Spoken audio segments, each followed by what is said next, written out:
ҳадиси Муовия ибни Ҳаками Саламӣ разияллоҳу анҳу мега дар намоз ҷавоби атсаи як мардеро мега дод. баъдан мега баъди намоз мега саҳобао мега сарзаниш кардан. ҳар чӣ гуфтанд, да мисол чи ба мисол дар намоз ҷавоб митӣ гап мезанӣ. хусар чӣ шуд вай кардиам. ман вай ҳадиса мефаҳмонам барои шумо. мега истод мега пайғамбар саллаллоҳу алайҳи ва саллам мега намоз абуд кард, падару модарам фидои ӯ буд.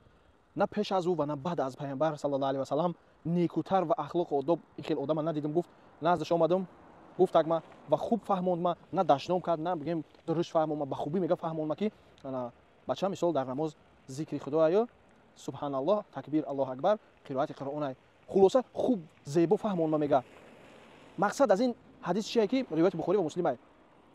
бинем ки ҳози мо ҳам ҳамин хелем вақте ки ягон одам ягон хато мекунад, ягон ошибка мекунад, муъмин ай бародари хмон ай, дарро мо сарзаниш мекунем, ана ихи, ана ухи, хулоса гапои паста баланд мезанем шона.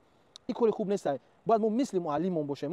пайғамбар саллаллоҳу алайҳи ва саллам чӣ гуна рафтор кардан, бин ки ҳеҷ чиш нагуфтам саҳобаро бигем.